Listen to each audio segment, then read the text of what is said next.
ఓం హ్రీంకారాసనగద్భితా నలసికాం సౌహ క్లీం కళాంభిప్రతీం సౌవర్ణామ్రధారిణీం వరసుధాధౌతాం త్రినేత్రోజ్వలాం వందే పుస్తకపాశమంకుశధరాం స్రగ్భూషితాముజ్వలాం త్వాం గౌరీం త్రిపురాం పరాత్ప్రగలాం శ్రీచక్రసంచారిణీం. ఓం క్లీం క్లీం కామాఖ్యా క్లీం క్లీం నమః.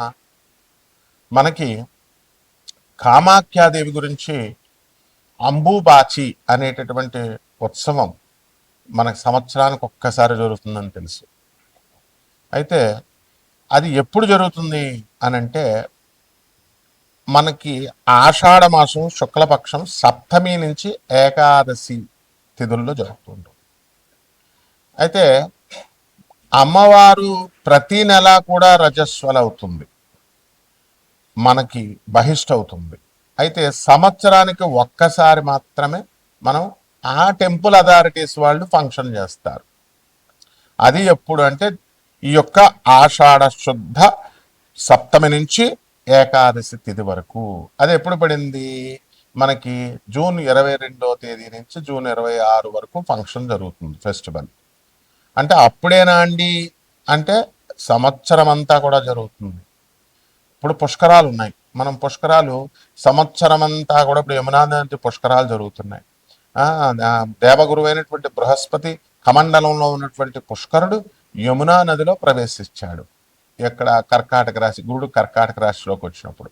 అప్పుడు సంవత్సరం అంతా కూడా పుష్కరాలే, కాకపోతే ఆ ఘాట్లు లోతుగా ఉంటాయి, మీకు నీళ్లు ఎక్కడ చేయాలో తెలియదు. కాబట్టి ప్రభుత్వం ఏం చేస్తుందంటే మొదటి 11 రోజుల్ని ఆది పుష్కరాలని, ఆఖరి 11 రోజుల్ని అంత్య పుష్కరాలని చెప్పేసి జరుపుతుంది. మిగతా రోజంతా స్నానం చేయొచ్చు. ఇంకా ప్రిసైజ్గా అనుభవజ్ఞులైనటువంటి మన గురువు గారు చాగంటి కోటేశ్వరరావు గారు వీళ్ళంతా కూడా మధ్యాహ్నం 12 గంటల నుంచి 1 గంట మధ్యలో వీళ్ళంతా కూడా ప్రతిరోజు కూడా పుష్కరుడు ఉంటాడు కాబట్టి స్నానం చేసుకోవచ్చు అని. అలాగే కాశీలో కూడా మణికర్ణిక ఘాట్లో ప్రతిరోజు కూడా, ఇంకా ఈ ఈ సంవత్సరం ఆ సంవత్సరం లేదు, ప్రతిరోజు కూడా 12 నుంచి మనకి కొన్ని గడియల పాటు 1 గంట వరకు మీరు స్నానం చేసుకోవచ్చు అని చెప్పారు. అయితే ఇక్కడ ఈ యొక్క అమ్మవారు మనకి శాస్త్ర ప్రమాణం ఉంది. అదేమిటంటే ప్రతి మాసం భవేద్దేవి యత్ర సాక్షాత్ రజస్వల. అంటే ప్రతి మాసాన్ని కూడా మనము ప్రతి మాసం మనం అనొచ్చు, సంస్కృతంలో మాసే మాసే అని అనొచ్చు, మాసి మాసి అని అనొచ్చు అనమాట. అందువలన మనకి ప్రతి నెల కూడా స్త్రీలు అందరూ కూడా ఏ విధంగా అయితే బహిష్ట అవుతారో ఆ విధంగా అమ్మవారు కూడా, కామాఖ్య అమ్మవారు కూడా బహిష్ట అవుతూ ఉంటుంది ప్రతి నెల. కాబట్టి మనం ఈ అంబుబాచి ఫెస్టివల్కి వెళ్ళలేకపోయామండి అని బాధపడాల్సినటువంటి అవసరం లేదు. ఏ టైంలో అయినా సరే ప్రతి సంవత్సరం ప్రతిరోజు కూడా మీరు ఆ యొక్క అమ్మవారిని మనం ధ్యానించుకోవచ్చు, కామాఖ్య అమ్మవారిని దర్శించుకోవచ్చు. ఆమె ఎవరో కాదు, ఆమె సాక్షాత్తు మాయాపీఠమైనటువంటి బెజవాడ కనకదుర్గాదేవియే అక్కడ యోనిపీఠంలా అక్కడ మనకి కామాఖ్యలో తెలిసింది, ఇందులో డౌట్ లేదు. తర్వాత ఆ అమ్మవారి ఒడ్డున బ్రహ్మపుత్ర నది మనకి ప్రవహిస్తూ ఉంటుంది.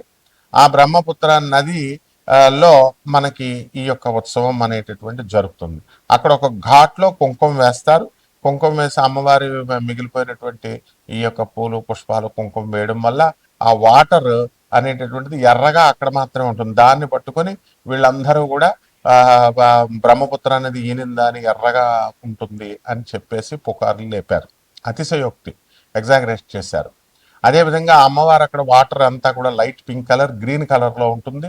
అక్కడ ఐరన్ ఆక్సైడ్, సిన్నాబార్ అనేటటువంటి మెగ్నీషియం సల్ఫైడ్ మెటల్స్ ఉండడం వల్ల ఈ యొక్క ఆ వాటరు ఏమవుతుందంటే రెడిష్ బ్రౌన్ కలర్లోకి చేంజ్ అవుతుంది. గ్రీన్ కలర్లో ఉన్నటువంటి light green colour, light pink కలర్లో ఉన్నటువంటిది రెడిష్ బ్రౌన్ అవుతుంది. ఈ అంబుబాచి ఫంక్షన్లో కామాఖ్య టెంపుల్లో ఏం చేస్తామంటే మనము యోనిపీఠంగా ఉంది కాబట్టి అక్కడ యోని ఆకారంలో ఒక రాయి ఉంటుంది, ఆ విగ్రహం. దాని మీద ఎర్రని గుడ్డ వేస్తారు. అది కూడా మనకి అందరు కూడా తెల్ల గుడ్డేస్తే ఎర్రగా అయిపోయిందని ఏదో చెప్తారు, ఎగ్జాగరేట్ చేస్తారు. మామూలుగా ఇప్పుడు అక్కడ గౌహతిలోనే కాదు, శక్తి క్షేత్రాల అమ్మవారి క్షేత్రంలో మెరిసేటటువంటి ఎర్ర అది తలకు కట్టుకుంటాం కదా, అలాగా జెండాలకు వేస్తాము. ఆ షైనింగ్ వచ్చేటటువంటి రెడ్ క్లాత్, ఆరెంజ్ కలర్లో ఉన్నటువంటిది వేసి కప్పుతారనమాట. తర్వాత అంబుబాచి ప్రసాదంగా ఎలాగైతే గానగాపురంలో పాదుకుల్లో ఉన్నటువంటి ఆ గంధాన్ని తీసి మరి అడిగిన వాళ్ళకి ఇస్తూ ఉంటారు. అంటే డబ్బులు ఇచ్చిన వాళ్ళకి, పంతులు గారికి డబ్బులు ఇస్తే ఇస్తారు, 1000 రూపాయలు, 10,000, 5,000 అట్లా అనమాట. అది డిమాండ్ వీళ్ళు క్రియేట్ చేయడం వల్ల వాళ్ళు అలా తయారయ్యారు. ఇక్కడ కూడా అంతే, తెలిసిన వాళ్ళకి ఇచ్చే సీన్ ఏం లేదమ్మా. అక్కడ ఎవరైతే డబ్బులు కడుతూ ఉంటారో వాళ్ళకి ఇస్తూ ఉంటారు అనమాట. కాబట్టి అక్కడ అదేమీ అవసరం లేదు మీకు. అంబుబాచి అమ్మవారి ఎప్పుడు కూడా బ్రహ్మపుత్ర నది బ్రహ్మదేవుడు అక్కడ సృష్టించాడు.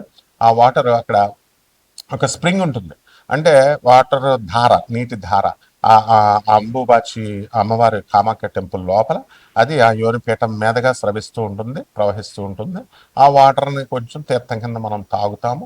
అక్కడ కామాఖ్య టెంపుల్లో 64 యోగిని గణాలు, తర్వాత అష్టాదశ శక్తి పీఠాల దేవతలు, మొత్తం సమస్త శక్తులు అందరు కూడా ఉన్నారు. దశమహావిద్యల అధిష్టాత్రులైనటువంటి తార, మహాకాళి, చిన్నమస్త, త్రిపుర భైరవి, బగళాముఖి, తర్వాత రాజశ్యామల అంటే మాతంగి, తర్వాత భువనేశ్వరి, కమలాత్మిక, ధూమావతి అండ్ షోడసి లలిత అమ్మవార్లందరూ కూడా అక్కడ ఉంటారు. ఆ టెంపుల్ నుంచి ఒక 8 కిలోమీటర్ల దూరంలో భువనేశ్వరి అమ్మవారు ఉంటారు. కాబట్టి సాధన చేయాలి అనుకునేటటువంటి వాళ్ళు అక్కడికి వెళ్ళి దర్శించుకుంటా ఉంటారు, అక్కడ ధ్యానంలో చేసి వస్తూ ఉంటారు అనమాట.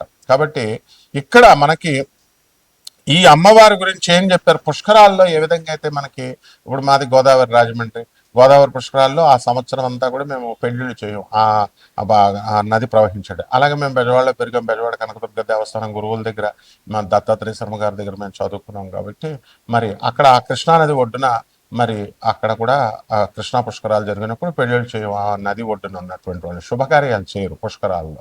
అదేవిధంగా ఈ అంబుబాచి ఫంక్షన్ జరుగుతున్నప్పుడు మనం ఏం జరుగుతుంది అనంటే, పురాణాల్లో చెప్పబడినటువంటి శుక్తి మనకి అంబువాచి త్యాగధినే గృహారంభే ప్రవేశనే గృహేచ ఏమంటాడు, వాపి తటాకారంభేచ గృహేచ కృషి కర్మణి, అంటే ఈ పనులు చేయకూడదని చెప్తోంది. ఏమిటా పనులు? అంబువాచి అన్న, అంబుబాచి అన్న అంటే రవీంద్రనాథ్ ఠాగూర్ అనడానికి బెంగాల్లో రవీంద్రనాథ్ బాబు అలుగుతారు వాపదులు, రవీంద్రనాథ్ ఠాగూర్ అని. అలాగే అంబువాచి అయితే అంబుబాచి అంటారు. కాబట్టి అంబుబాచి త్యాగతినే ఏమిటి, ఆ రోజుల్లో ఏం వదిలేయాలట, గృహారంభే, గృహాలు కొత్తగా గృహ ప్రవేశాలు చేయకూడదు, ప్రవేశనే, తర్వాత వాపి తటాకాలు, ఈ నూతులు తవ్వించడాలు, ఇలాంటి సరస్సులు వేయడాలు, ఇలాంటి అన్ని కూడా ఆరంభాలన్నీ కూడా చేయకూడదు, కొత్త నూతన గృహ ప్రవేశాలు చేయకూడదు. కృషి కర్మని, వ్యవసాయం చేసేటటువంటి రైతులు కూడా ఈ పనులు మానేసుకోవాలి అని చెప్పారు. బాగుంది. అయితే ఈ కామాఖ్య పండుగ, కామాఖ్య టెంపుల్ అసలు ఎందుకు ఆవిర్భవించిందండి? ఎందువలన అంటే, ఇప్పుడు జనరల్గా మనము ఈ ఆడవాళ్ళు ప్రతి నెల కూడా బహిష్టులు అవుతూ ఉంటారు. అది కొంచెం దూరంగా కూర్చోండి అని అంటారు, ముట్టుకోకుండా కూర్చోండి, బయట కూర్చోండి అంటారు. కారణం ఏంటంటే రెస్ట్ ఇవ్వాలనేటువంటి ఉద్దేశంతో. వీళ్ళ వంటగదిలోకి వెళ్ళొద్దు అంటారు, వంట చేయొద్దంటారు, వంట ముట్టుకోవద్దంటారు. ఈ పనులు ఏమి ముట్టుకోవద్దమ్మా అంటే ఏంటి, నువ్వు వెళ్ళి ఒక మూల రెస్ట్ తీసుకో. ఎందుకనంటే ఇక్కడ హార్మోనల్ ఇంబ్యాలెన్స్ వల్ల మీకు ఈ యొక్క సమస్యలు అనేటటువంటివి వస్తాయి. ఇది ఋతుక్రమం, ఇది సృష్టి రహస్యము. అందువలన మళ్ళీ నెక్స్ట్కి ప్యూబర్టీ అండ్ ఫెర్టిలిటీకి, సంతానోత్పత్తి చేసేటటువంటి శక్తి పుంజుకుంటుంది. కాబట్టి ఆ గర్భాశయం, అందువలన రెస్ట్ తీసుకోమ్మా అంటారు. And goddess Kamakhya is the very form of earth.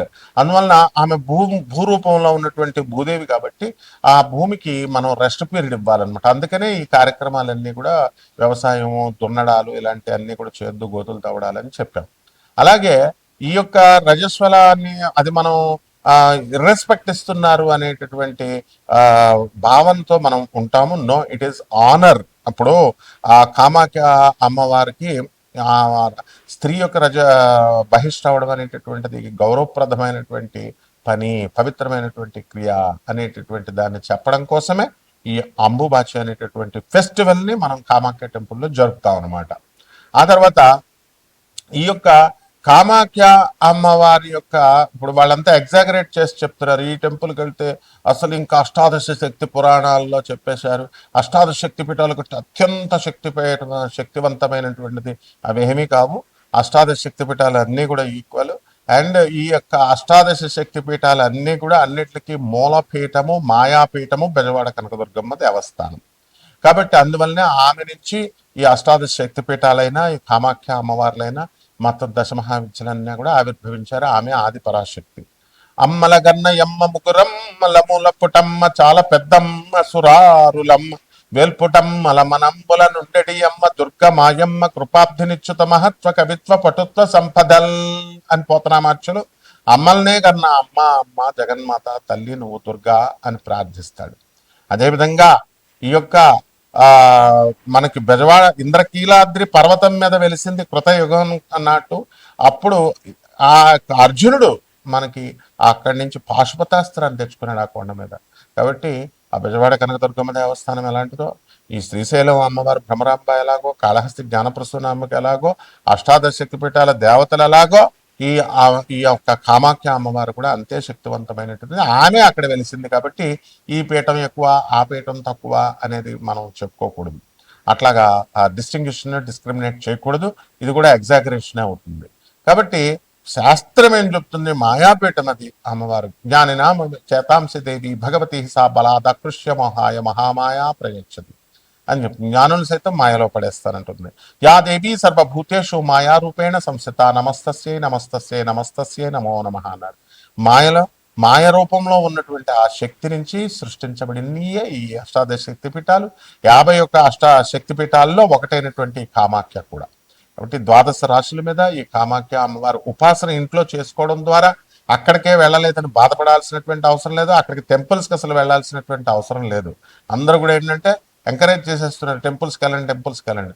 అప్పుడు ఆ మధ్య అరుణాచలాన్ని ఎంకరేజ్ చేశారు, అంతకుముందు షిరిడీని ఎంకరేజ్ చేశారు, ఆ తర్వాత కాశీ మించింది లేదన్నారు. అంటే సంవత్సరానికి ఒక టెంపుల్ ఫేమస్ అవుతూ ఉంటుందా?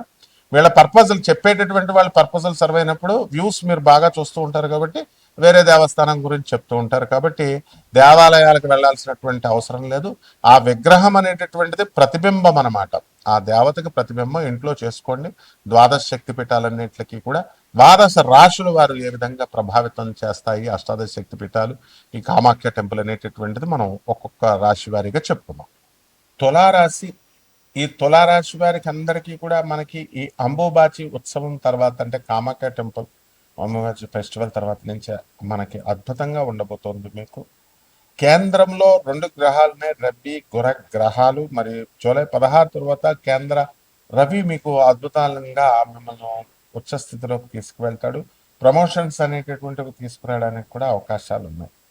అలాగే ఎవరైతే చెస్ట్ పెయిన్స్తో హార్ట్ స్టంట్లు వేయించుకున్నామండి, హార్ట్ వీక్గా ఉందని నేను బాధపడుతున్నటువంటి వాళ్ళందరికీ కూడా అటువంటి ప్రాబ్లమ్స్ నుంచి మిమ్మల్ని బయట పడేయడము అనేటటువంటిది జరుగుతుంది. అలాగే మిస్అండర్స్టాండింగ్స్ వల్ల, మిస్కమ్యూనికేషన్ వల్ల ఈ యొక్క బాధపడుతున్నటువంటి వాళ్ళందరూ కూడా రిలేషన్స్ దెబ్బతిన్నాయి మా చుట్టాలతో అనేటటువంటి వాళ్ళు, లేదా ఆఫీసర్లతో బాసులతో మాకు అక్కడ రిలేషన్స్ సరిగ్గా లేవండి అని అనుకునేటటువంటి వాళ్ళందరికీ కూడా ఈ యొక్క బుధగ్రహము జూలై 7 తర్వాత నుంచి ఉంది కాబట్టి మనకి మిథున రాశిలోకి ప్రవేశిస్తున్నాడు కాబట్టి చక్కగా మీకు మంచి మేలు చేస్తాడు.